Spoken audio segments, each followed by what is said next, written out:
Hello, it's been a long time. I am normally not one to make this kind of video, but I feel this particular case deserved an exception. The majority of those who care about my channel, if the analytics are to be believed, were there ready for the Stargate mod I was developing on Fallout 4. The footage you're seeing on the screen is not that mod. It is in fact my current project on UZ Doom. I have, admittedly, moved on from Fallout or Bethesda game modding in general.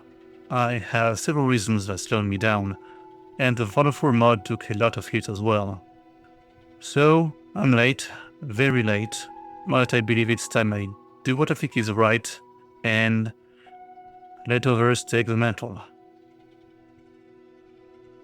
I am making the mod available to download for anyone to continue it if they want, or take parts if they want, or to see what could have been. But please, hear me out, it's not that simple. I want to give some context. There's a multitude of issues with the mod, such as placeholder assets that originally belonged to other modders that were waiting me to ask permission, but since I stalled and gave up, this ended up never happening. This already places the mod in a kind of morally ambiguous situation. As I said, it will not be that simple. Also, considering this is my swan song as a modder on Bethesda games in general, I think it's a good time as any to give a trivia lesson on what I went through, and how it ended up shaping my attempts at making a Stargate mod. Not just one mod, in fact. Maybe you learn something, or find it entertaining, or find something to learn from. I feel I just need to throw this out there.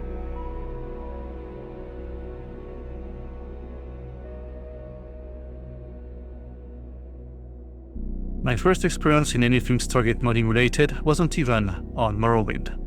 It started out on Doom 3, when I was experimenting with mapping and suddenly got a spark of inspiration when I saw what I think was a rerun of Stargate SG-1 on TV.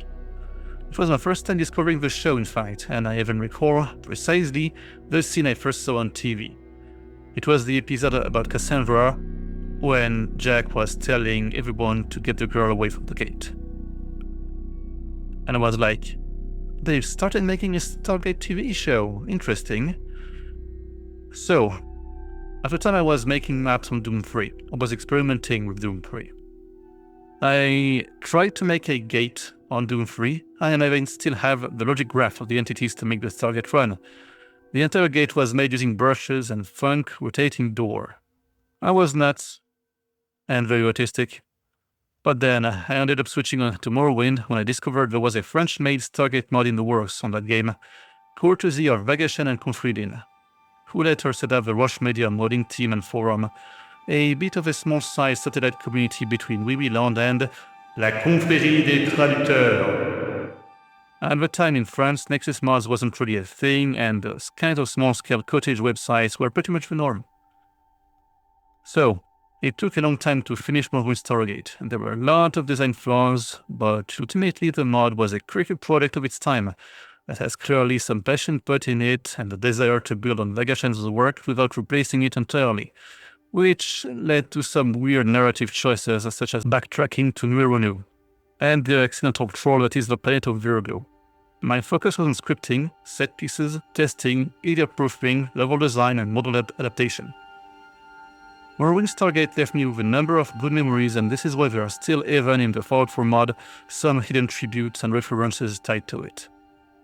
Our team ended up working on a sequel on Oblivion, but due to misplaced priorities, lack of a coherent vision, advertising the mod too soon, and most importantly, Oblivion's gameplay really not being built for what we needed for a Stargate experience, the project eventually mutated into a standalone experience on a full-sized exploration about Elmyundra, which was just a fully optional planet in Morrowind Stargate. It was now the singular planet in the mod and involved political intrigue about kings and armies.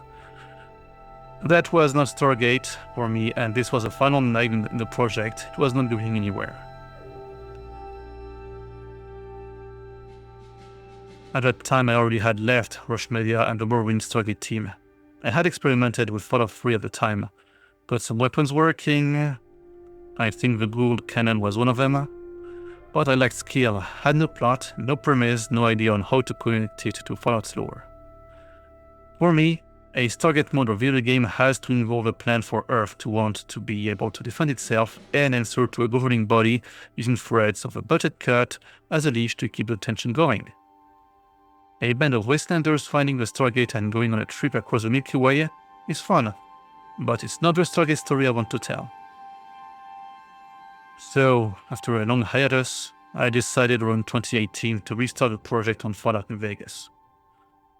There was finally a premise, a solid red line, a solid plot line, where the NCR would be the governing body breathing down the neck of the SGC, air quotes, for results and means to more easily win the war against the Legion. This red line would become a recurring pillar of the mod and is even present in the Fallout 4 mod today. You know, the game where the NCR isn't present. Once again on New Vegas, I ran into the growing pains of wrangling the damn Gamebryo engine. I slowly realized that Bethesda's tools are, much like Valve software, Source Engine I'm looking at you, really meant to work their way for their workflow and nothing else. Third-party tools allow me to make some progress, such as NIF tools and NIF scope, but not really always fast enough. Still, I was able to script together a dialing system, reuse some temporary assets from MORROWIND Stargate after finding means to contact Confidin. It makes sense, since he used to host the mod a decade prior, and I got a few plans going. Many of the design elements of the New Vegas mod, called SG New World at the time, would find themselves reincarnated in the Fallout 4 mod Vegas Gate. But eventually, patience faded. I started learning to mod Fallout 4, and it was time to consider things. Get help from friends, make a tighter project plan, make a better design document, and then make the jump. The Fallout 4 version of the mod was essentially a complete rebuild and reboot from the ground up. In Fallout 4 this time. I had come prepared and assessed what I was good at and what I wasn't at. Criticism of my New Vegas version of the mod was definitely about the writing. Therefore, I enlisted the help of a friend of mine around 2022. Known for writing fanfictions, long ones, detailed ones, progress on the mod was definitely faster than on New Vegas, and as the public videos of the mod indicated, I definitely had much larger ambitions, such as including the Pegasus Galaxy, Atlantis, and even Destiny of all things, though in a retcon way. But we had a plan, we split tasks, we had a solid idea on what needed to be done. Until I found out my writer friend was basically an ideas guy. You know, the ideas guy, the guy who has plenty of ideas but doesn't care about feasibility. Without ever consciously considering the feasibility of his ideas, the scope of what he meant to do for the mod and his desire to stick to specific plans and design choices has over the years gradually divided my efforts from working on the mod to working against his ideas. It was impossible to work without documentation as there was basically none of the documents were being kept, and eventually around 2024 we completely parted ways as the scope of the mod was simply outrageous and nonsensical. From the get-go, my friend hated the NCR, wanted to involve a Tok'ra shipping arc, and an entire season of the mod involving the hunt for a certain gold system lord Seth across the wasteland in Canada, a reformed splinter group of Caesar's Legion, and then the Santorini archipelago. The mod definitely had a structure similar to Fallout 3's main questline, where instead of James and Project Purity, we had Sala Urbanus, the ancient from Antarctica who was the real red line of the plot. And just like the Lone Wanderer, the player character was secondary to it all. Sila was the main focus, the protagonist of the mod. The endgame of the mod even involved at some point detonating a nuclear bomb in the SGC and move operations to Antarctica using the second gate. This absurd decision was maybe some kind of way to express my friend's dislike to the NCR by reusing my idea that Seth had infiltrated the Republic's political structure and was slowly becoming a liability, which would make him basically the Mayborn, or worse, of the plot. But despite all of that, the project kept going. After cutting ties with the writer, I decided to move and believe in myself a little more, started holding my ability to write. The result of that was a reworked plot involving the sole survivor, I think I'll call him Nate from now on, exploring a museum in Boston near Hangman's Alley. Built like a fortress using landed big mountain technology in a testing scenario similar to the Sierra Madre, the place was mostly untouched, and in its basement, the archives, an artifact collection of the Langford family, including a transport rings platform. And an NCR trooper stranded there, of all places. Upon helping him out and tripping the rings platform, the sole survivor would find himself intruding in an NCR base out in Nevada, where the Stargate was already in use, but they mistakenly assumed the other side was Egypt. Due to this perceived lack of potential, figuring out and proving the interstellar reach of the gate was the initial catalyst of the plot. This would eventually lead to Earth charting the galaxy's situation after nearly 3 centuries of time divergence of the Fallout world. Things had changed. Evolution Alliance and the Free Jaffa Nation had come and gone, banners changed, and the planet of Tagria would end up becoming off-screen Earth's replacement for several decades. Anubis' stealthy return would see Tagria destroyed and out of reach a couple of years before the events of the mod. The new Red Line would involve chasing Anubis and sabotaging his operations, and after a daring raid on Tartarus, the SG-1's team would discover that he had recently completed a gate bridge to the Pegasus Galaxy. He had effectively taken over Atlantis and began using it as a platform to claim the Pegasus Galaxy as a whole. In addition to his typical Jaffa tactics, Anubis would start supplementing his army with drones as a new way to make the mod have something more than just Stargate. In order to even reach Pegasus and stop the threat that was Anubis, the SGO, Stargate Operations, ended up finding about Destiny being inexplicably stuck by a retcon between the two galaxies, docked on a malfunctioning siege ship all this time and in much better condition than how the personnel of Icarus Base found it in the show. With Destiny's relative base dialing system able to piggyback on the Pegasus Stargate network whilst remaining off the grid, they would basically rally allies, including the Genii, who now, under Gould Operation and a severe case of Gouldification, would end up helping out with a raid on Atlantis. Anubis would be the final boss, and the mod would involve Radiant quests as well for more replayability. Hey, hold on, wait a minute. I said the mod was being worked up to 2024, right? The old plot wasn't even the issue here. I think you noticed. If you know Fallout, maybe you know that July 2024, what came out that year?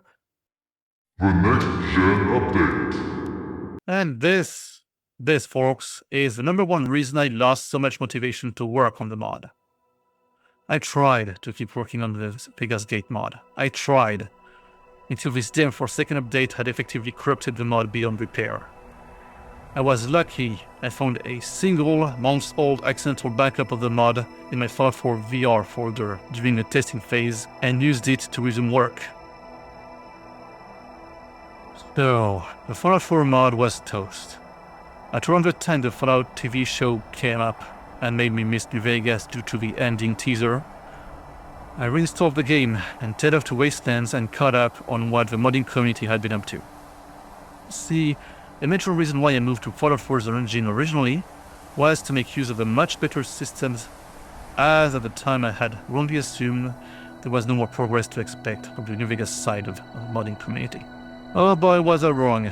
That was dead wrong, and when I saw what the New Vegas modders had achieved and created in terms of scripting and modding capabilities, in the meantime, I felt it was time to bring it all home and make a mod involving the NCR as the main faction back home where it belonged. The mod was moving back to New Vegas and a full reconstruction had begun. Once again, for 1 year. A year later, I reached full stop once more. I had begun working on other engines in the meantime, became invested in contributing to the AMC squad. If you like Stargate, you may like this game, but also modding GZ Doom, which now since became UZ Doom. The more I modded on Doom, the more I couldn't stand the design stupidities of Bethesda's game engine, the workflow for making mods on it, regardless if it was New Vegas or Fallout 4. Boston, Vegas, it didn't matter. The NIF file format for 3D was a pain to work with, the specifics of Bethesda's scripting system was a pain to work with. I was getting fed up. The latest, and in my opinion most polished version of the mod, would have involved a courier trespassing into NCR territory at Camp Creech, based off of Creech AFB, northwest of Vegas. The Stargate will already be there and shows signs of dining equipment being used before. The fundamental premise of the NCR assuming it links to Egypt, and only Egypt, remained, but with a twist. The base's commander had good reason to believe that some enclave remnants, implied to be related to Baron Rox's destruction, might have evacuated to Egypt using the gate, and in exchange to be allowed back out, the courier would do this one errand of manhunt to see if there's anything. The planet of Genetet absolutely looks at first glance like a renamed Abydos, as part of the centuries-old psyop between two system lords Ra and Ta. Ta was a seldom seen SG-1 system lord, but becomes a massively important character in this storyline. I had taken inspiration from games that came out since, notably Cyberpunk 2077, and came up with a storyline where Ta had masqueraded Genetet into a fake Abydos copycat. This was part of his plan to hide his safekeep of research notes, projects, and most notably, a ZPM. Upon finding the Cartus room, the Answer and the courier would find the long-dead remains of the Enclave remnants, but most importantly, the full set of computer equipment that was missing at Creech, which would allow the gate to work at full capacity and dial other planets more than just Genetet. Effectively, the surface level excuse of hunting down the Enclave some more, which we never see really in the mod anyway, it was a red herring. The SGO is set up to really find technology and means to protect the Republic. The first major operation against the Goa'uld results in the courier getting captured, and then implanted with Ta as a means for a local system lord to bargain with him. But due to the courier's brain damage courtesy of Benny's gunshot in the intro, the courier remains in full control and Ta reframed as a Johnny Silverhand actor-like, a bit of a presence, a ghost that shows up to give insightful but sardonic comments or advice. The rest of the plot would end up pretty much the same, and that was effectively the vision I had for the mod, for the most part. And now, here we are. I am no longer planning to work on Bethesda game mods. I'm sorry. I've moved on. My main focus is now on AMC Squad and my Doom projects. As far as Stargate goes, I'm now working on a total conversion for UC Doom, based off of Payday 2 and World War II. It's riffing off the Daedalus Variations episode of Stargate Atlantis with a galactic scale Milky Way. It's going along well. I'm far from being done, but I'm happy with how I'm progressing now. I have way more control over the engine and what happens in the gameplay, what I can do, there's co-op, there's VR support, it's a bit partial but it works. I hope one day we'll be able to share results with you all, because I wish we had an actual good Stargate game, but we never really did. Stargate Timekeepers it exists. But on the topic on Stargate games, let's be honest, there is no singular good way to make the best Stargate game. I've seen time and time again several mod projects fall into infighting due to how should we represent Stargate the best way possible, in quotation. For Stargate fans and modders out there, look at what Star Wars and Star Trek have done. They've got so many games. They've got FPSs, strategy games, RPGs, everything. Stargate was always a bit of an underdog, yeah, but that was never really a valid reason to want to protect the lore as much as we did. As much as we tried, all we achieved was the lack of achievement itself. Follow the team leader's vision, even if you feel like an FPS or a damn visual novel or what have you is stupid. Have trust in the team leader's vision. Don't hold your project's critical skills hostage as they range to make the team respect Stargate better. We were so preoccupied with protecting Stargate's standout lore, as approach to sci-fi as far as it goes, that our own elitism ended up sucking most of our own attempts at creating anything. So, enough with wanting one perfect Stargate video game. I'm making, in my case, a co-op capable looter-shooter based off of Payday with a Stargate coat of paint. Someone can make a Stargate Starfighter TC. Someone can make a strategy game, project that excel at a specific theme. It's always going to be better than the void or elitism has created. In a sense, our desire to uphold Stargate with respect it deserved made us responsible in part to why we have so few games and mods. So, with all that said, I hope someone will do something about this mod. I have no specifics on what can be done with it. I could not deliver. And for that, I'm sorry. Today, I know we're not as alone as we may think. I have faith that by making the Thoughtful mod available for anyone to download, that something will necessarily happen. Definitely more than what if I kept it on my hard drive collecting dust. Unknown odds is always going to be better than nothing, than a guaranteed nothing. The archives link is in the description. To any of the Thoughtful modders out there whose work was left archived in this file, I sincerely mean that these were only ever meant to be temporary, and that I was going to ask you for permission. My only condition for the use of a mod for anyone willing to work on it in any way is to immediately replace or remove the assets from other modders in it as soon as possible. That is my singular condition. As for me, I've moved on. I'm dreadful at coming back to Mod 4 just to sort that out. I'm sorry I can't. Not at all this time. And that's about it. I hope that this may be a silver lining in today's era for people who wanted more out of Stargate and never got it. It's not perfect, but if I had done nothing, you would have gotten nothing. At least this can be used by someone. So go at it, wherever you are. Thanks.